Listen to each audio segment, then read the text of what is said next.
You're listening to The Money Hour with your host, Tina Mitchell. Sponsored by Absolute Mortgage, a division of Pinnacle Capital Mortgage Corporation. Now, in the studio, local mortgage and finance expert, Tina Mitchell. Welcome back to The Money Hour with your host and mortgage expert, Tina Mitchell, right here on 1150 AM KKNW, the Saturday, August 20th show. I'm here to empower our community, providing you with opportunities and solutions when it comes to your money. If you're hearing my show at a different time or day, you are listening to a rebroadcast. To talk with the guests that I have in studio today, or with myself, your host, you can call the show at 1-855-400-1150. Again, that's 1-855-400-1150, or online at themoneyhour.com. In studio right now, regular contributor of my show, Greg Nunn with Gregory Nunn and Company, talking about tax problems. Greg, thanks for coming back in studio. Tina, you know I like being here. Thank you. I know it wasn't too long ago that I had you in studio. That's correct. And a little bit about Greg. Gregory Nunn is founder and principal of Nunn Better Tax Resolution in Redmond, Washington, the first firm of tax resolution specialists in Washington State. His passion is helping people that find themselves in a predicament with the IRS due to failing to file tax returns and or not paying what the IRS claims they owe. He represents these troubled taxpayers vigorously before the IRS. His practice also provides tax preparation and tax planning for individual and business. Gregory is a licensed CPA in the state of Washington and had been in the industry for over 30 years. He is a member of the American Society of Tax Problem Solvers, the premier association for professionals helping troubled taxpayers. He has received the Top Practitioner Award from the American Society of Tax Problem Solvers. He is also a certified tax resolution specialist. Greg has published a book titled Solve Your Tax Problems Now. And so that's our topic for conversation, is all about tax problems. Greg, how many people have tax issues going on? Tina, it's quite amazing how many people do. It's about 1 in 50 have some kind of a tax issue. Yeah. Granted, some of those are probably fairly simple, but still 1 in 50 has some kind of issue going on with Uncle Sam. So what do? You go and open up the mail and you receive one of those notices from the IRS.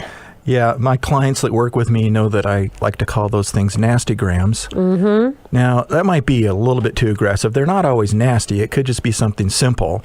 However, it is very intimidating when you see IRS on the outside of the envelope.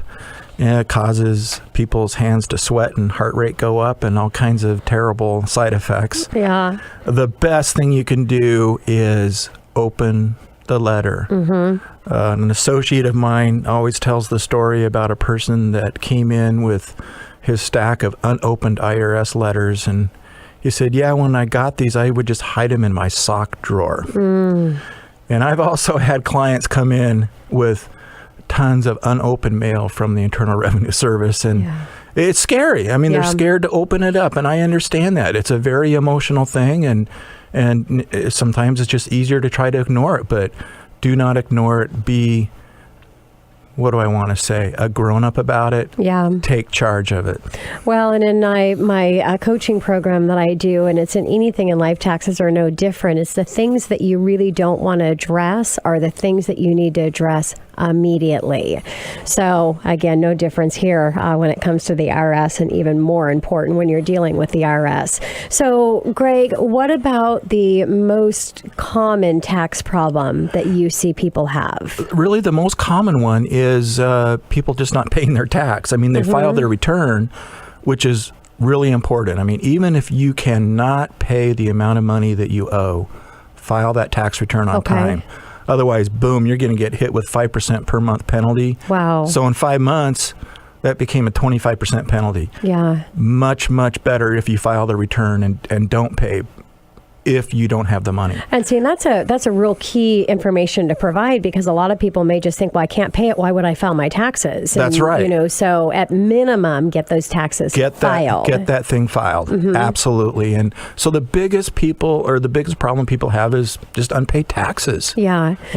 So let's say that you owe the money, IRS. What can you do about it? There really is, fortunately, with the IRS, a lot of options available to get those taxes paid. They're all, think about it this way. anytime you owe money to the IRS, and let's just say in our example, it's somewhere over $10,000. There's lots of programs available, but there's two common denominators to each and every one of them. One of them is what's your leftover monthly income, or your net cash flow, if you will. Okay. And that is looking at your income less all of your living expenses. What do you have left every month? That's a key factor. And the other one is, how much stuff do you have? You know, what are your assets after you take out all of the mortgages or whatever that might be leaned against that particular house? What is that number? Those two things, what you have and what you make, are the two common denominators in every option. And then as those don't look as favorable, if you will, the offer and compromise is a great place to go. Okay. I've worked with clients that, have owed more than $300,000, and we ended up settling for less than $6,000 with the IRS. Oh my gosh. It is definitely an option for people. Okay. Especially those that maybe don't have many assets at all. Yeah. Or just don't make a real good income. So that makes sense. I mean, the IRS is going to work with you if you don't have something to work with to pay them back. It's if you've got things and you've got assets and you've got disposable cash, they're going to want their money, and that makes sense. They're going to want their money. Parenthetically, keep in mind, if you call the IRS directly, they're not going to be real good about offering all the different options you might have or the best route to take. Of course. Ordinarily, when you call, their purpose in life is to collect the tax. So it is really important you work with someone that understands the system and how to make these things happen. Well, and I'm glad that you mentioned that, Greg, because it's like everything else. I talk about speeding tickets when I bring in my credit consultant. When you're trying to fix your credit, you're not going to do it on your own. You want to work with an expert that understands how things work. No difference here. And that's, again, what the show is about. It's about being connected with the people that are experts in any area regarding your finances so that you can have the best ending result. Installment agreement. Yeah, installment agreements come in different flavors. Okay. One of the flavors is what's called a partial pay installment agreement, and that's exactly what it sounds like. You may owe $50,000 in tax, say, but you're able to settle with the IRS that you'll pay $10,000 of that back. And that can be a real viable option after the OIC or the offer and compromise doesn't look real good. Okay. And that can come into play, as an example, with a current case I worked on where the person had the assets to pay their tax. They had equity in their house to pay what they owed, but if you know how to negotiate it properly with the IRS, you can put it in a position where they can keep their house and still pay a lower amount of tax that is due. Okay, great. Yeah. And what is the currently not collectible status? Currently non-collectible is kind of the emergency stopgap, and that's in particular for the kind of person that has very little to no cash left at the end of the month and basically doesn't owe anything. Own anything, any assets, a house or whatever else, investments and that kind of thing. And so they can be in currently non-collectible status, put there pretty quickly and easily if they qualify. Yeah. And then from there, you can work at really solving their tax problem more thoroughly. So if you're listening to this show and you've got tax issues, Greg has said it a few times, and I say it as your host on any area regarding your finances, procrastination is not the way to go. There are options, and it's just determining what those options are, hiring an expert that can navigate through those problems and, again, get you into the best situation. So, Greg, do you find that a lot of people are, they don't need to file bankruptcy to take care of the IRS tax issues because there's these other arrangements and things that can keep them out of that situation? Would that be a correct statement? Well, or do you find a lot of people that they're going into bankruptcy to take care of the IRS? The answer is, and I hate to say this because it sounds like an attorney, and by the way, I do respect attorneys, and that is, it depends. Okay. It really does, because sometimes filing bankruptcy is the best way that someone can get rid of the taxes that they owe the IRS. You can't get all taxes discharged through bankruptcy, but your 1040 income tax, you can if you qualify and meet certain qualifications. Again, it's one of these things that is so complicated. You got 3 different formulas you got to look at. The IRS and Congress makes none of this stuff easy. Yeah, it's just sitting down and finding out what the best solution is for It you. It is. So, Greg, what can be the financial implications if you have tax problems? It can really... And you're not resolving them. Yeah, you're not resolving them. Well, what are the implications? Well, you might, from a personal standpoint, have some sleepless nights. Of course. You might be a little nervous about going and getting your mail. Yeah. You might be nervous of who's knocking on your door. Yes, the IRS will knock on your door. But it goes beyond that. In some professions, if you have a federal tax lien filed against you, you lose your professional license. Wow. And that can be a real challenge for some people. Yeah. In fact, I have a case. Yeah, I'd be in big trouble if I lost my professional license. Could you imagine? No. I mean, it would be disaster for people. So I have a case right now where I'm working with a client, and typically there would be a federal tax lien filed. Okay. But because of the profession they're in, the IRS, I communicated with them, hey, if you do that, they're without ability to make money. Yes. The inability then to pay you. Does that make any sense? Of course. So they won't. Yeah, of course Yes. not. So they're not going to file that federal tax lien against them, which is good. Okay. Very good. So, Greg, let's talk about the IRS levy and what you can do about it. Let's talk about, I just used the word lien. Yes. And then there's this word levy. Well, we'll get to lien next. And let's talk about levy. This levy thing is, think of it this way. The levy is any time the IRS just reaches in with their grandiose hands and grab money from you. Okay. They could take that money from your checking your bank account. They could take it from your wages. They can take it from your Social Security. They can take it from your retirement accounts. Yeah. So that's something where they look for those liquid assets. And they grab them. And they grab them.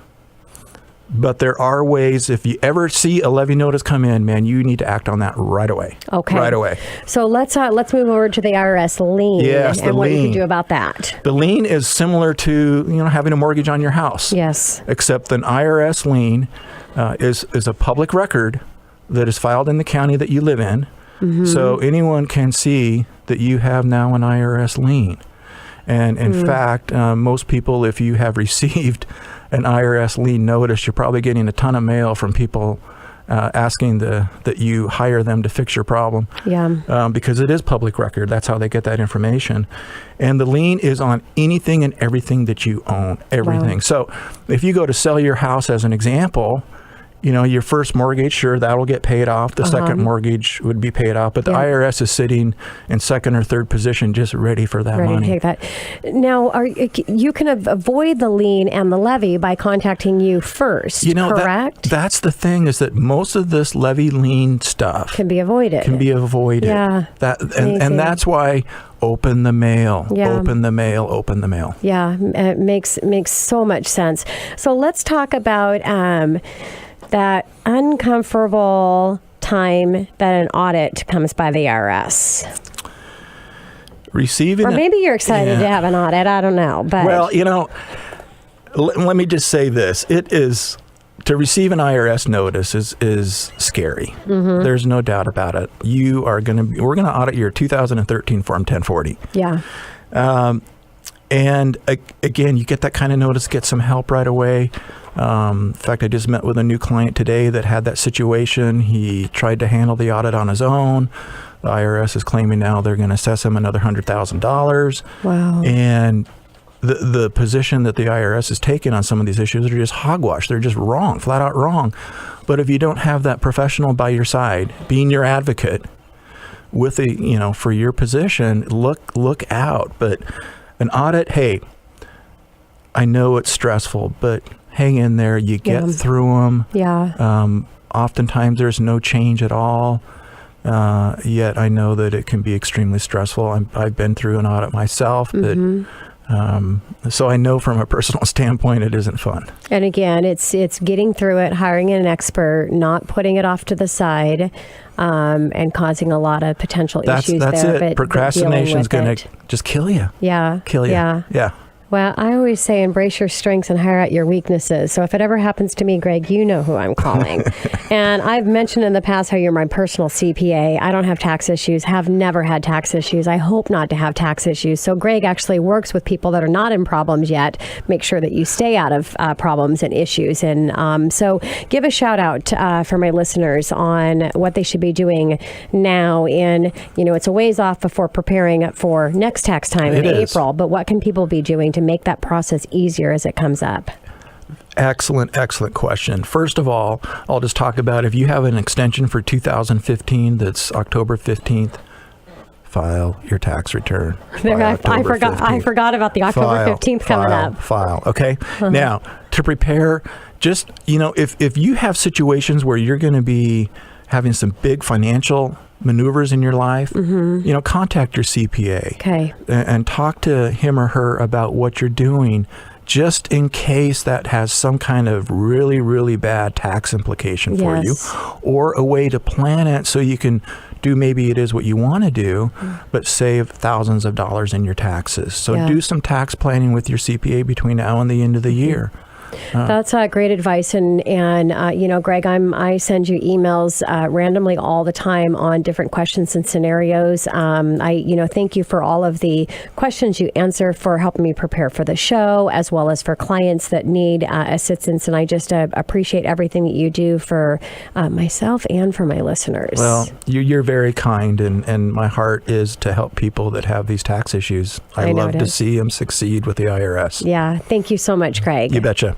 Coming up next in the Money Hour, what surprises are behind the walls of your home? Keith Medley and Brian Walker with Final Phase Inspection right here on 1150 AM KKNW after this short break.